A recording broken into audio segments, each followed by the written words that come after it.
Hi, it's a Lipstick Gal. Thank you so much for watching today. I need to get ready and I thought we could do it together. Okay, I've had an interesting month. I'm gonna start with a little bit of the Danessa Myricks Yummy Skin Universal Balm Powder. I've been using this mainly as a primer because I could never figure out how to, and I'm sure there's a way, how to use it as a powder, but it's a balm. I really like the way that it kind of fills in my pores and it keeps any extra, especially right here in my T-zone, like right in through here is where I have, that's where I put the bulk of this, is where I tend to have a little bit extra natural glow, AKA oil. And so I use it in this area just to kind of keep everything nice all day long without breaking up and falling apart. It gives me a little bit more longevity in my foundation, whichever one I choose to use. So I'm not gonna prime the whole face, just kind of like right in through here. I'm going to be using the new Glossier Stretch Fluid Foundation. This is the shade Very Light 2. I don't find that I need a full pump of this. So I like blending this in with a brush, and I feel like it's a great way to distribute it and to kind of buff out like towards the edges of my face, but then I feel like sometimes I might still have a little bit more than I would like. So that's when I take a clean sponge and I just kind of pounce over the top. And I feel like it gives me the most natural look, where it's slightly perfected, but it doesn't look like heavily made up skin. And I really have been kind of liking that approach. I'm gonna be using the Tower 28 Swipe All Over Concealer. I have the shade BU. I've been trying really hard to kind of get back into the swing of normal things. And it's been kind of hard for me. The day that I'm filming this, it's been just about a month since my surgery. I'm filming on a Sunday, and my surgery was on a Monday, so you know, it's been 4 weeks. I've had a lot of laparoscopic surgery. So you didn't know, shunts up here, part of it is embedded in my brain, part of it sits right on top of my skull, is covered by tissue on top, and then there's a tube that runs behind my ear and ends in my abdomen. So this is like a two-part surgery. Part of it is in the head and part of it is in the abdomen. And they had to change that tube that drains the fluid from here into the abdomen. I've been having some problems with it. All of this part from the surgery healed perfectly. The abdominal portion, okay, so the incisions healed fine. And I have 2 incisions on my left side. I don't have any pain there. But the weird thing is I've been having pain on the right side. And it's, to my knowledge, right over the place where that draining tube runs. And I was worried that it was like it had been shortened and that it was jabbing tissue and it was causing problems, and it hurt to take a full breath, so then I wasn't breathing in my lungs. I started having pain up in my shoulders because all of my muscles up here were working hard to take shallow breaths. It got so bad that I couldn't walk, I couldn't stand without like agonizing pain. I was like doubled over sobbing in pain at one point, and that's when my husband's like, you're going to the ER. And so about 2 weeks post-surgery, about 2 weeks ago, I was in the ER for about 7 hours, had a lot of tests done. Turns out everything with the device, the tube that's in the brain, the device that's on top of my head, and then that tube, all of the 3 parts are working just fine. It's just when you have laparoscopic surgery, they make small openings and they put tools in your abdomen, but to be able to see what they're doing, they have to inflate you with carbon dioxide. So your entire gut is inflated. And when that happens, everything gets stretched because they need to see, here's the liver, here are the kidneys, here's what we're looking for, let's place it exactly where we want it. And the general surgeon who did the abdominal portion of the surgery, I went to see him, he says, you know what, everything is working right. I'm looking at your CT. The distal end of the catheter is exactly, that tube is exactly where we want it. I think what you're having is what we call abdominal wall pain, which is like the muscles in my abdomen are angry and inflamed. So the surgeon said, I'm sorry that you're in pain. This is not a surgical thing, so I'm probably not the doctor to talk to. Let me write you a prescription for a muscle relaxant that can help your muscles in that area relax and make a referral for you to the pain doctors. So I'm waiting to get into the pain clinic. Since I have a family member who is a pain physician, I know a lot about like how things work in a pain office. You make an appointment, you see the doctor, You tell them all of your problems, they evaluate you, and they go, you know what, I think you're gonna need like this sort of treatment. And so when you go in, then your second appointment is for the treatment. And if I have to, my appointment at the pain clinic, and this was 2 weeks ago, I made the appointment. My appointment wasn't until October 31, till Halloween. And then I might have to wait 2 to 3 weeks to get treatment. Oh, that's like Thanksgiving. So if this does not go away on its own, I'm really hoping it is, but the only thing that has helped is the muscle relaxant that the surgeon prescribed me. And at this point, his prescription was only for like 2 weeks. And so now I have to talk to my primary care physician to get a long-term prescription until I can get in to see the pain doctors and get treated. It's just been a whole thing. So I have not bounced back like I was expecting to. I was expecting this to be like easy peasy, you know, we go in, because the last time I had this surgery in 2020, went in, a day later, I was on my feet making dinner for the family, no problem. 2 weeks later, I felt like myself, like completely nothing hurt. I felt like $1,000,000. And I was kind of expecting that sort of, because that's what my previous experience had been. Not at all. Not at all. And I realize I'm older. I'm 3 years older, but beyond that, it's also every time you're dealing with something, your body's in a very different place. And so I think for me, the frustrating part is that I can't stand, I can't walk. I mean, I can stand and I can walk, but I can't do it without pain. And if I do it for too long, like pushing a cart through a grocery store for 45 minutes to go grocery shopping, by the time I'm getting back in the car, I'm sobbing in pain. So I can't even do a regular daily task. If I'm standing in the kitchen cooking, I can make a meal, but then I have to go lay down. I won't be able to eat it with my family. So I'm still getting a lot of help. I'm so grateful. My mom drove out here from Ohio. She spent the last 2.5 weeks here. She's leaving at the end of this week, and I'm really going to miss her. She's been such a huge help. My dad is flying out, and then they'll drive back together. My mom hates flying, so she always drives.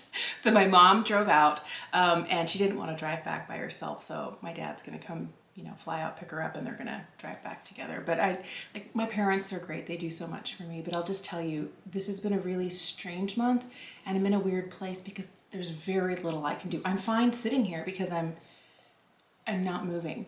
But the minute I have to like get in the car and drive, because my foot on the pedals engages my abdominals, and if I have to drive too far, ow. So it's been a really, really, really weird month. I'm definitely enjoying the fact that it's fall and the weather is cooler, and I'm finally wearing long sleeves, rolled up though they are. I'm loving the fact that I'm moving into like my cooler wear clothes so much, but it's been kind of like a weird month. I don't know. This month I feel like I've been like on hold a lot. I'm going to use this Danessa Myricks Groundworks palette. I'm going to use the shade Chiseled. I'm just dipping into the Velvet Pomade in here, and I'm going to be using this just for a little bit of sculpting the face. I'll blend it in a minute. I just don't want to get too much on one side. Oh, too much on one side. I think I already did. This has been a really interesting palette. I will link the try-on video for you here, as well as the description box down below where I tried it for the first time. I've been really, really impressed with this, and I can tell I picked up too much on my brush.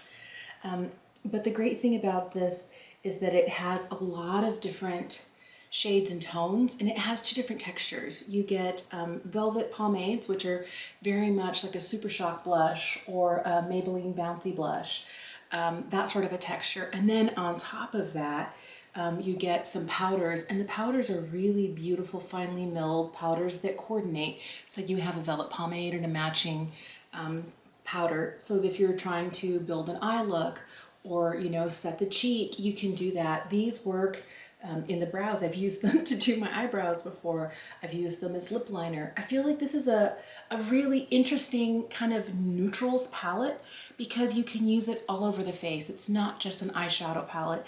It's not just a contour palette. It's a let's do your whole face palette.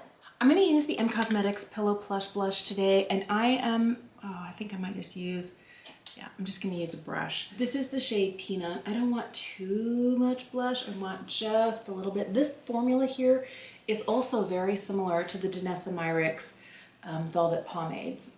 So I feel like there's a lot of this kind of really soft and velvety putty texture. It's a very different feeling than the Yummy Skin balm blushes or balm powders. This is more of a, it almost feels like nothing, where you can feel like you're picking that up and there's an emollience to it. This almost feels like nothing.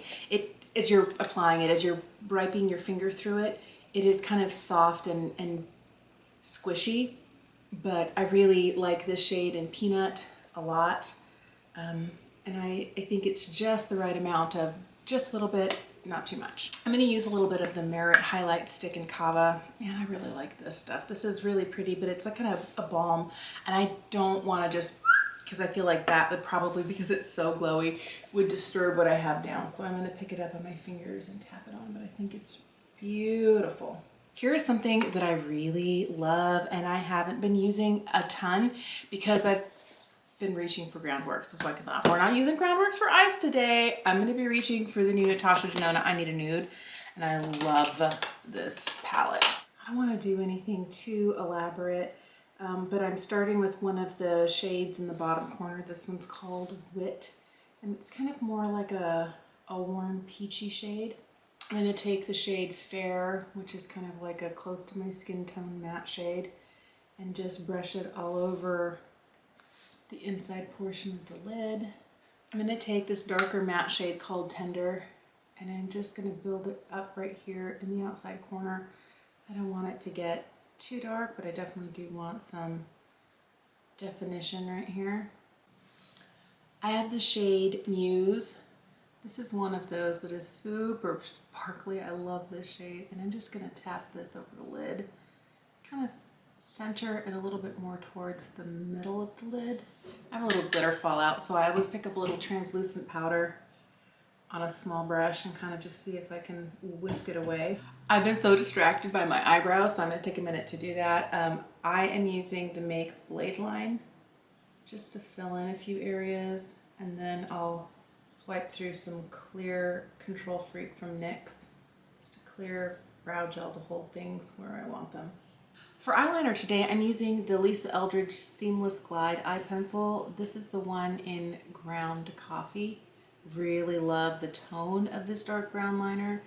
I've been using all of these.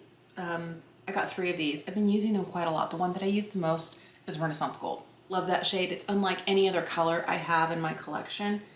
The one thing that I've kind of discovered that these guys, they don't fully dry down and set the way I was expecting them to. They don't make a complete disastrous mess on my eyes, but I don't know that I would recommend these for somebody who has hooded eyes or somebody who has a monolid, because I feel like the nature of this, it's described as something that gives 16-hour wear that is, I think, waterproof or water resistant. I don't remember, but it is one of those that is supposed to like lock down and that's it. Not really. I don't find that to be the case, but I do love like how easily it glides. Oh, I love that. And I also like how I'm able to blank out those little gaps in between my lashes. When I put this in my upper waterline, it kind of gets where I don't want it. But that's true for so many eyeliners. I was kind of hoping that this eyeliner would be kind of like the cure to all of my eyeliner woes. She is not, but it's still good. So when I get it like up here, I'll take a little pencil brush like this and just kind of blend it out. Because I find that if I go in with just like one thick line of it, it's more likely to kind of melt or transfer, and this helps to really get rid of all of the skin tone gaps in between my lashes that can really ruin the illusion of a fuller, darker lash. And I feel like the look between this eye and this eye is so significant. It's worth taking that extra step to, you know, take a pencil brush and just kind of smudge it out just a little bit. I really have been loving the gold color from Lisa so much, Renaissance Gold. I'm going to run a little bit of this in my lower waterline. I'm just going to finish this eye look with a little bit of Lancome's Monsieur Big mascara. This is one of my all-time favorites. Love it so much. I'm going to put on one of the new shades from EM Cosmetics from their So Soft Velvet Lip Cream line. This is the shade Hush. It's always at this place that I feel like I need a little bit more blush. So I'm gonna pick up the other EM Cosmetics blush. This one's in the shade Tickled. I feel like I need to place it where I want it and then blend it in. I like that these don't end up, like I could leave like this little spot here and come back 5 minutes later and blend it. I really like that about this formula. I think the formula is really nice and super easy to use with fingers. They do give you like a little puff like this. It's okay. I feel like I get better and more accurate placement of my blush when I just use my fingers or a small brush. This eye look is so, like, it's so much more than I expected it to be because I just was like, add more, add more, add more. I wasn't intending on wearing this, but that happens to me so much. I sit down and I start playing and I have time and I'm like, a little bit more, and then all of a sudden I have all the spangles and all the sparkles and all the dark eyeliner and like the big fluffy lashes. I just wasn't expecting to end up here today, but I'm not mad at it. I would love to know how your fall is going. I know that fall is officially here now. Let me know, would you be interested in seeing me do like favorite lipsticks for fall or favorite eyeshadows for fall? Things like that in the comment section down below, and tell me how your fall is going. What have you been up to? How are things going in your home? I would love to know. Thank you so much for watching. I hope you have a wonderful day and I will see you again soon. Bye.